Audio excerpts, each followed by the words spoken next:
Hi friends, good morning. আজ হচ্ছে 6 তারিখ, বৃহস্পতিবার। আজকে ব্লগটা অনেক দেরি করে শুরু করছি। দেখবে কটা বাজছে, প্রায় 12টা বেজে গেল, 12টা বাজতে 5। ব্লগটা দেরি করে কেন শুরু করলাম, আজকে চিন্টু 12:30টার সময় কলেজ যাবে, তাই সকাল সকাল ঘুম থেকে উঠেই স্নান টান করে আগে রান্নাঘরে ঢুকে গেছি। তো কিছুটা কাজ এগিয়ে নিলাম। আর এইদিকে চিন্টুর বাবা দুখানা শর্ট পাঠিয়েছিল বানিয়ে, সেই শর্ট দুটো বানালাম, বানিয়ে নিয়ে ছেড়ে দিলাম। এবার আবার যাব রান্নাঘরে। রান্নাটা প্রায় কমপ্লিট করে নিয়েছি। এখানে করলা আলু ভাতে করব, সেই করলা আলুটা সেদ্ধ করে নিয়েছি ভাতেই। আর এখানে ভাত ফুটছে, এবার ভাতটা নামাতে হবে। আর দেখছো করলাগুলো একটু একটু করে ছেড়ে ছেড়ে ভাতের সঙ্গে পড়ে গেছে। ভাতটা হয়ে গেছে, নামিয়ে দিই। এখানে চিকেনের ঝোল ফুটছে, আলুটা সেদ্ধ হয়ে গেছে। এবার এর মধ্যে দিয়ে দেবো ফুলকপি। ফুলকপি আলু দিয়ে মাছের ঝোল খেয়েছি অনেকবার, ফুলকপি আলু দিয়ে চিকেনের ঝোল খাইনি। ফুলকপিটা একটুখানি আছে, এতেই দিয়ে দিই। চিন্টু ফুলকপি রোস্ট খেতে খুব ভালোবাসে। ওই যে রোস্ট বানাতে গেলে এই কপি টপিগুলো ছাঁকতে হবে, তারপর খাবে। আর ওরও শরীর খারাপ করবে, আমারও শরীর খারাপ করবে। ওই জন্য একটুখানি ফুলকপিটা ছিল, বললাম চিকেনটাতে মিশিয়ে দিই। সেদিন তো অর্ধেকটা ভাজা করেছি, এবার খালি পটল পোস্তটা করবো আর করলা আলুটা মেখে নেব। কাঁচা লঙ্কা, একটু পেঁয়াজ, তেল, লঙ্কা, এই দিয়ে করলা আলু ভাতে করবো। করলা আলু ভাতে খেতে আমার খুব ভালো লাগে। তাও ঘরে যত না ভালো লাগতো, আমার যেন এই ব্যাঙ্গালোরে এসে করলা আলু ভাতে খেতে বেশি ভালো লাগে। পেঁয়াজটা একদম কুচি কুচি করে কাটবো।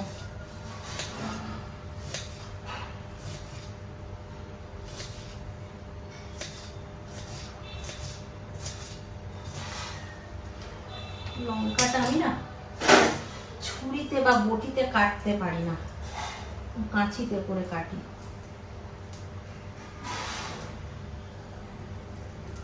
চেষ্টা করলে পারবো, কিন্তু না ভয় লাগে। আর এই লঙ্কা টঙ্কা কাটার পরে না হাতটা যদি ভালো করে না ধুই, চোখে টোকে হাত দিয়ে দিলে প্রচণ্ড জ্বালা করে। ওই জন্য ইয়ে করি না, আমি অত রিস্ক নিই না।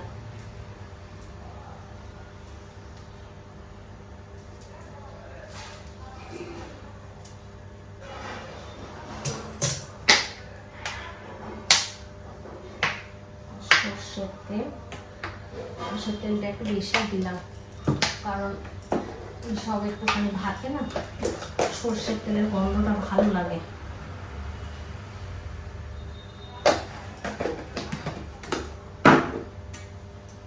করলাটার মধ্যে জল আছে, জলটা চেপে না বার করলে মাখাটা না ঠিকঠাক হয় না, মানে কেমন একটু লিকুইড টাইপের হয়ে যায়। জলটা বার করে দিলে মাখাটা ভালো হয়। এই যে হয়ে গেল, করলা আলু সুন্দরভাবে মেখে নিলাম।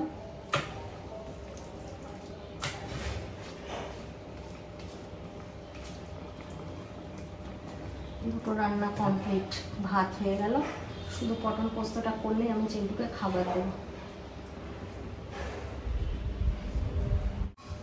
চিন্টু তোকে খাবার দিয়ে দিলাম, এটা 12টা বেজে গেছে। হ্যাঁ, পটল পোস্তটা হলো না, পটল পোস্ত রাতে খেয়ে নিবি। এখন উচ্ছে আলু ভাতে আর চিকেন দিয়ে খেয়ে নে।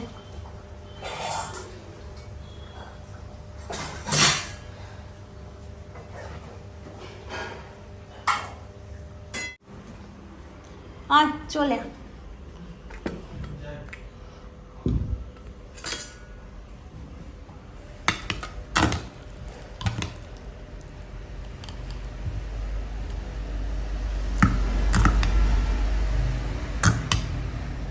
আগে ছেলের কাজগুলো কমপ্লিট করে দিই, তারপর রান্না বান্না হবে।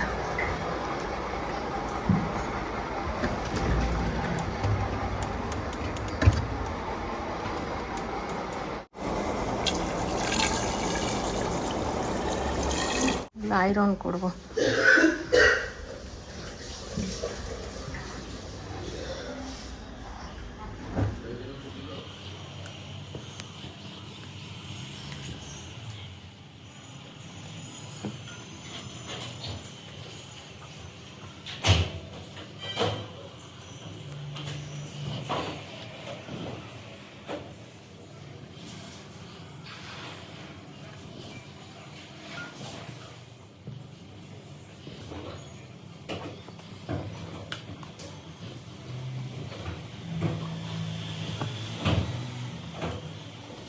হয়ে গেল। কালকে অ্যাফ্রনটা করেছে চিন্টু, কফি খেয়েছে, কফি লাগিয়ে দিয়েছে। আজকে কাচলাম ওই অ্যাফ্রনটা, উঠে গেছে কফির দাগটা, অবশ্য ঘষে রেখেছিলাম কালকে। আর ও একটুখানি কি দিয়ে এনেছিল চিন্টু, স্পিরিট নিয়ে এসেছিল, ওই জন্য উঠে গেছে তাড়াতাড়ি। ওর কাজ হয়ে গেল, এবার আমার নিশ্চিন্তে। ও এবার রেডি হতে থাক, রেডি হয়ে গেলে বেরিয়ে যাবে। এবার আমি পটল পোস্তটা করে নিই।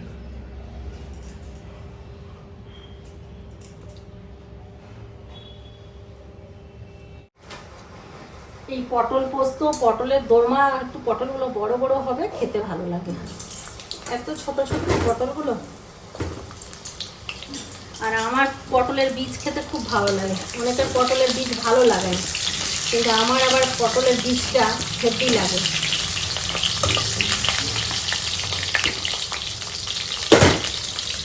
এখানে পটলগুলো ভাজা হোক, আর এইদিকে একটুখানি গুঁড়ো মশলাগুলো রেডি করে নেব। এখানে নিয়ে নেব অল্প একটু হলুদ, লঙ্কার গুঁড়ো, নুন, চিনি। এবার সবগুলো একটু জল দিয়ে গুলে নেব। পটলগুলো ভেজে তুলে নিয়েছি, এবার দিয়ে দেবো একটুখানি 5 ফোড়ন, জলে গুলে রাখা মশলা,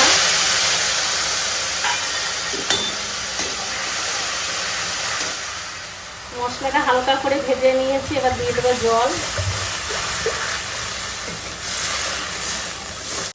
ঘড়ি নিলি, অ্যাফ্রন নিলি, জল নিলি,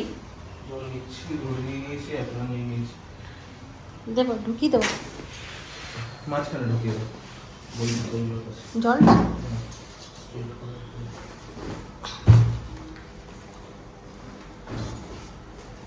আছে জলের জায়গা ভরা?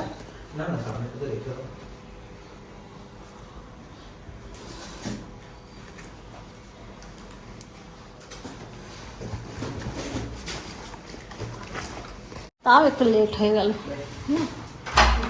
পৌনে 1টা বাজছে। উবের করে নিতে পারতিস। টাটা।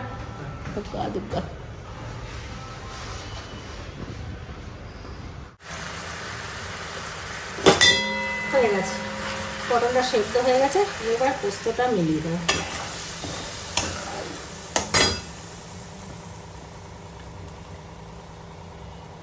এই যে লাস্ট রান্না হয়ে গেল, খালি ছেলেটা খেয়ে যেতে পারলো না, এটাই যা দুঃখ। এখন অনেক কাজ বাকি আছে। তাহলে আজকার মেনু ফাইনাল লুক আরেকবার দেখিয়ে দিই। এই যে পটল পোস্ত, এখানে আছে উচ্ছে আলু ভাতে, আর এখানে আছে চিকেন ফুলকপি দিয়ে ঝোল, এখানে গরম ভাত। এখন ঘড়িতে বাজছে 1টা, আর এই হলো রান্না বান্নার পর্ব শেষ। এখনো ঘর মোছা বাকি, এইদিকে গ্যাস ট্যাস সমস্ত মোছা বাকি আছে। এই কয়েকটা বাসন ধুলাম, এবার শুধু কড়াইটা ধোবো, হয়ে যাবে। কড়াইটার জন্য স্কচ ব্রাইট আনা করেছি কালকে চিন্টুকে দিয়ে দুটো, কারণ কড়াইগুলো এত নোংরা হয়েছে না, ভালো করে আমি ধুতে পারছি না। স্কচ ব্রাইটটা নতুন থাকলে না কড়াইটা পরিষ্কার হয়। এর আগের বার আমি কি স্কচ ব্রাইট এনেছিলাম কে জানে, ওই স্কচ ব্রাইটটা একদম ভালো না, একটুখানি কড়াইগুলো পরিষ্কার হচ্ছে না।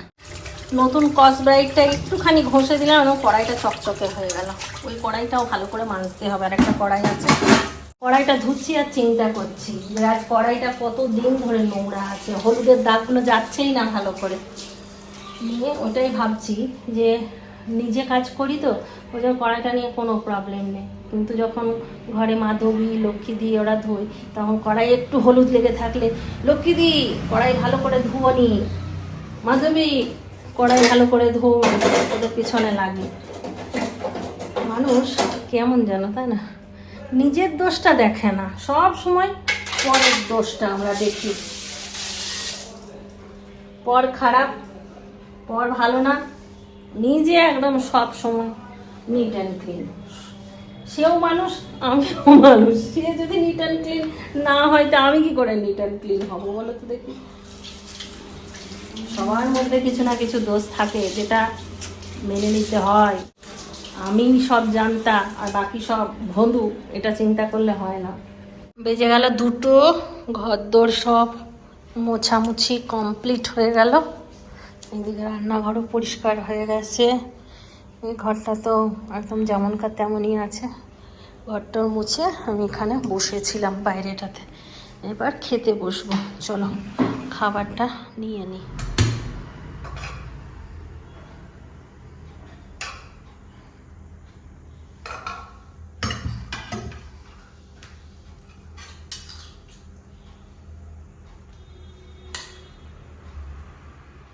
ঘরে 2টো বাজলেই মাধবী আসতো, ওই জন্য 2টোর সময় খাওয়া হতো না, খেতে খেতে সেই 3টে বাজতো। কতদিন চিন্টু বাবার সাথে একসঙ্গে খেতে বসিনি, একা একাই খাচ্ছি। রবিবারে মা ছেলে দুজন মিলে একসঙ্গে বসি, কিন্তু এই রবিবার সেটাও হয়নি, চিন্টু ঘুমিয়ে গেছে। দারুণ, তোমরা ভাবে প্রত্যেকদিন নিজের রান্না নিজেই দারুণ দারুণ করে, সত্যি ভালো হয়, খারাপ হয় না। খারাপ হলেও হয়তো বলবো, নিজে খাবো বলে একটু ভালো করে তরিজত করে রান্না করি। সন্ধে হয়ে গেল, এইদিকে বৃষ্টিও পড়ছে হালকা ফুলকা, শুরু হয়ে গেল বৃষ্টি। এই যে এখন বাজছে 7টা, সন্ধে দিলাম, সন্ধে দিয়ে তারপরেই বাইরে এলাম। এসে দেখি বড় মেঘ পড়েছে, দেখো আকাশের মেঘটা দেখো, বোঝাই যাচ্ছে না মেঘটা, কিন্তু আমি ভালো বুঝতে পারছি এখান থেকে। এই দেখো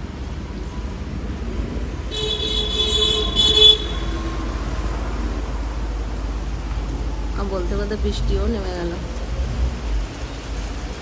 জোর বৃষ্টি হয়ে গেল শুরু।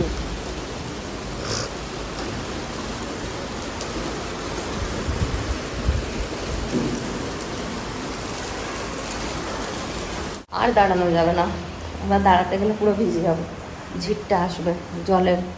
চা খাবো ভাবছি, কিন্তু আমার আজকে একটুখানি দুধ চা খেতে ইচ্ছে করছে, আজ আর র চা খেতে ইচ্ছে করছে না, ওই জন্য চা খাবার। ঘুমালাম, অনেকক্ষণ ঘুমালাম, খেয়ে দিয়েই আজকে ঘুমিয়েছি, আজকে ঘুম পাচ্ছিল, আর ফোন দেখিনি, নাহলে সিনেমা দেখি অন্যদিন।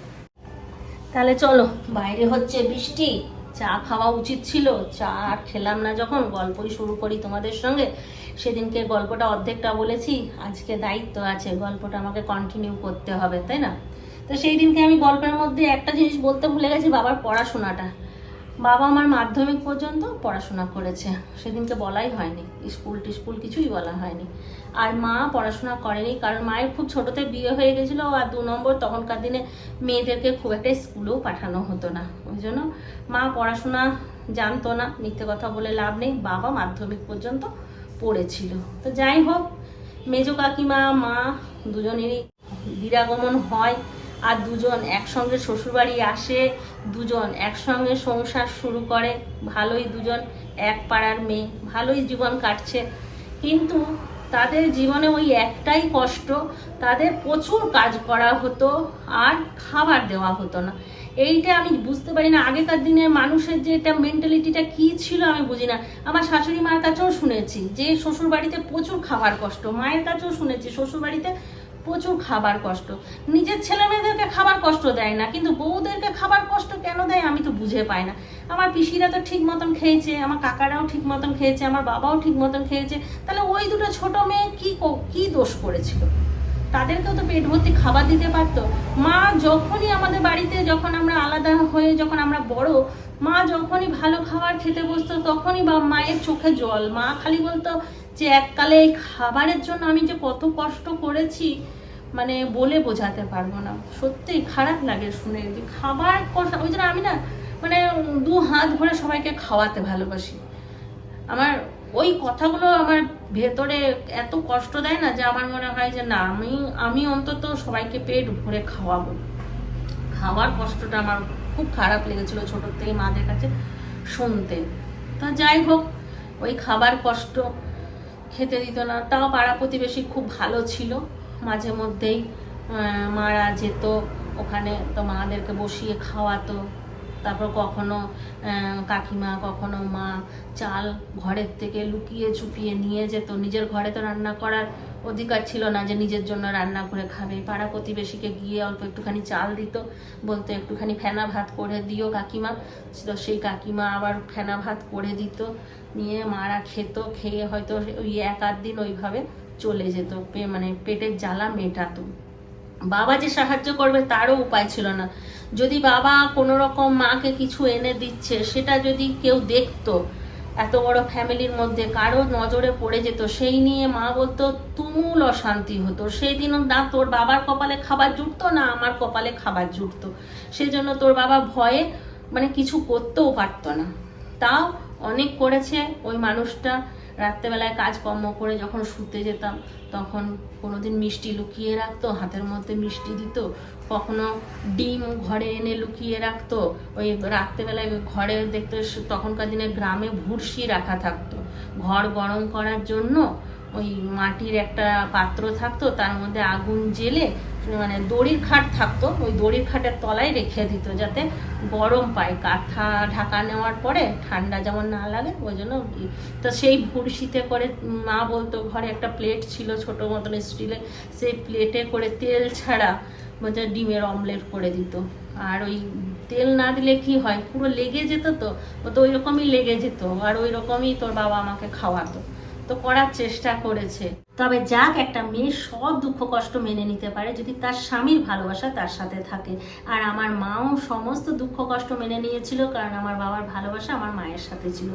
এইভাবেই 2 বছর পেরিয়ে যায়। 2 বছর পরে মা বাবা জীবনে আবার একটা খুশির সংবাদ এলো, কারণ আমার মা প্রথম মা হতে চলেছে, যেটা মা বাবার কাছে খুবই একটা বড় খবর ছিল। কিন্তু যাদের এত দুঃখের কপাল, তাদের এই খুশির খবর বেশি দিন টিকলো না। সেই সময়ই হঠাৎ করে দিদা মারা যায়। মা বাপের বাড়ি যায়, বাপের বাড়ি গিয়ে কান্নাকাটি করে। ছোট মামা তখন খুবই ছোট, মাত্র 5 মাস বয়স ছোট মামা। মায়ের বিয়ের পরে ছোট মামার জন্ম। আমার মায়ের কোনো ডিটেলস বলা হয়নি, একবার বলে নি মাঝখানে। দাদু ঠাকুমা আর তাদের 4 সন্তান, মানে আমার মারা ছিল 2 ভাই 2 বোন। বড় মামা প্রথম, তারপর আমার মা, তারপর ছোট মাসি, তারপর ছোট মামা। এই ছিল ওদের ফ্যামিলি। একটা মুদির দোকান ছিল, যেটা খুব চলতি ছিল। মায়ের মুখেই শোনা যে মুড়ি টিনে টিনে পয়সা থাকতো। মাদের অবস্থা এতটাই ভালো ছিল। কিন্তু হঠাৎ করে দিদা এরকম হয়ে গেল। তারপর 3বার চুরিও হয়ে যায় দোকানে, ওই জন্য দাদুর অবস্থাও একটুখানি খারাপ হয়ে গেছিলো পরে। তো যাক, মা ওখানে যায়, মাসিকে সামলায়, মামাকে সামলায়। তারপর এইদিকে মায়ের বাবাও অনেকটা ভেঙে পড়েছিল, কারণ ওই অবস্থায় দিদা চলে গেছে। দিদা মানে স্বাভাবিক মৃত্যু ছিল না, একটা অ্যাক্সিডেন্টের জেরেই দিদা মারা যায়। মারা যাওয়ার সময় দিদার বয়স ছিল 28 কি 29 বছর। অল্প বয়সেই চলে যায়। হঠাৎ করে একটা সুস্থ মানুষ চলে গেলে তাদের জীবনে কিভাবে কীরকম কি দুঃখ আসে সেটা তো সবাই জানো। আর ওই সময়ই থাকাকালীন মায়ের প্রিম্যাচুরেট বা বেবি হওয়াতে বেবিকে বাঁচানো যায়নি, ছেলে হয়েছিল। তারপর বাবা আবার মাকে নিয়ে আসে এইখানে দাদুর বাড়িতে। তো মাকে নিয়ে চলে এলো, কিন্তু মায়ের কি আর এখানে মন বসে? সেই ছোট ভাই ছোট বোন সবাইকে রেখে দিয়ে এসছে, মন ওই দিকেই পড়ে আছে, কান্নাকাটি করতো এখানে এসে। দিন 15 পরে বাবা আবার দিয়ে এলো। ওখানে কিছুদিন থাকার পরে মা দেখলো মাসির উপরে কাজের প্রেশার প্রচুর হয়ে গেছে। এইদিকে মামা ছোট, মামার দায়িত্ব, তারপর বয়স্ক বাবার দায়িত্ব, ওইদিকে আবার আমার মেয়ে হয়েছে তার দায়িত্ব, সংসারের দায়িত্ব সব মাসির উপরে। তো কি করবে, মা যখন বাড়ি আসছিল তখন বললো তাহলে আমি রেখাকে কয়েকদিনের জন্য নিয়ে যাই আমার কাছে, ওর একটুখানি রেস্ট হয়ে যাবে। তো রেস্টের মাথা, ওই মায়ের কি আর এখানে স্বাধীনতা আছে যে বোনকে ভালো করে রাখবে? তো মা নিয়ে এলো, যা একদিন রাখলো। তার পরের দিন ভাবলো এত বড়, মাসির নাকি অনেক বড় বড় চুল ছিল, বলে এত বড় বড় চুল, কতদিন মাথায় সাবান দেয়নি মেয়েটা, একটু মাথাটা ভালো করে সাবান দিয়ে দিই। ভালো করে বোনকে সাবান টাবান দিয়ে স্নান করালো। এবারে চুলে তো সাবান দেওয়া হলো, তেল তখনকার দিনে তো সাবান দিলেই তেল দিত, এবারে তেল কোথায় পাবে? তখন ঠাকুমার কাছে একটু তেল চাইতে গেল, যে একটু তেল দাও না গো, একটু রেখার মাথায় দিয়ে দেবো। তো সেই তেল নিয়ে তুমুল অশান্তি। মাসিকে তো রাখতে পারলো না, বরং দাদু ঠাকুমা খবর পাঠিয়ে দিল মেয়েকে নিয়ে যাও। আবার দাদু এসে মাসিকে নিয়ে গেল। মা দাদুকেও অনেক কথা শুনতে হলো, কি আর করবে, বলতেও পারলো না যে না রেখা থাক। এই করে আবার 1 বছর পেরিয়ে গেল। 1 বছর পর মাদের জীবনে আবার একটি কন্যা সন্তান আসে। সেই কন্যা সন্তানকে নিয়ে মারা বেশ ভালো ছিল। হঠাৎ করে আবার বছর খানেক পরে আবার সেই দুঃখ, সেও কপালে নেই। হঠাৎ করে ডায়রিয়া হয়, ডায়রিয়াতে সেই মেয়েও মারা যায়। তার নাম ছিল কল্পনা, দেখতে নাকি খুব সুন্দর ছিল। আমরা কোনো বোনই ওই রকম হইনি, মায়ের মুখে শোনা। তো যাক, এইভাবে আবার 4টে বছর পেরিয়ে যায়, মায়ের কোনো সন্তান হয় না। আর এইদিকে দাদু ঠাকুমা তো মায়ের পিছনে পড়ে গেছে, ওর বাচ্চা হবে না, ওকে ছেড়ে দে। বাবাকে দিন রাত বলছে ওকে ছেড়ে দে, ওকে ছেড়ে দে।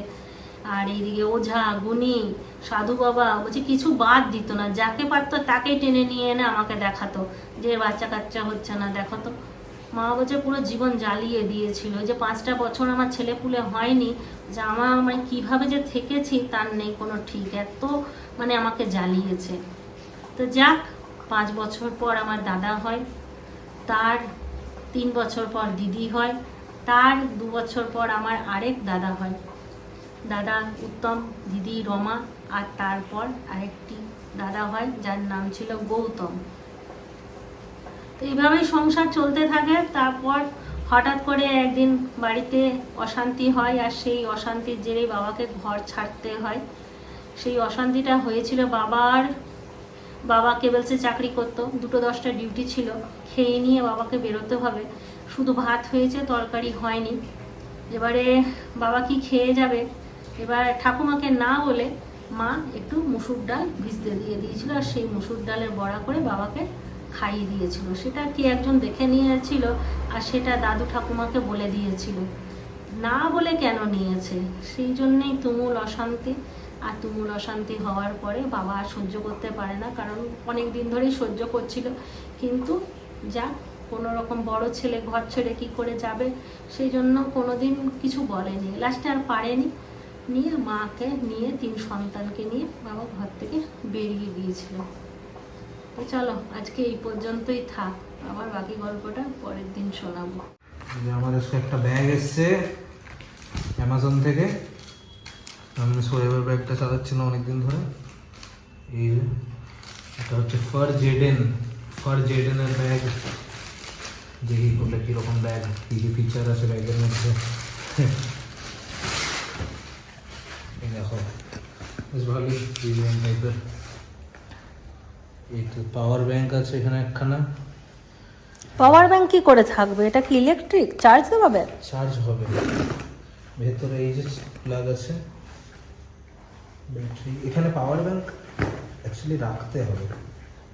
এখানে পাওয়ার ব্যাংক রাখলে কি এটার সাথে কানেক্ট করে চার্জও হবে। পাওয়ার ব্যাংক রাখার জায়গাটা আছে, ইউএসবি পোর্ট যদি থাকে তাহলে কি ব্যাগের ভেতরেই থেকে চার্জ হয়ে যাবে। আর তাছাড়া তাহলে দেখি কি কি আছে। এখানে দেখো লক সিস্টেম আছে, যেমন নিয়েতে থাকে ওরকম। পেছনে এখানে ল্যাপটপ রাখার একখানা জায়গা।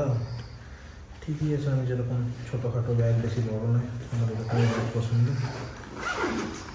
এটা হোল্ডার, এই যে আগে একখানা ছিল।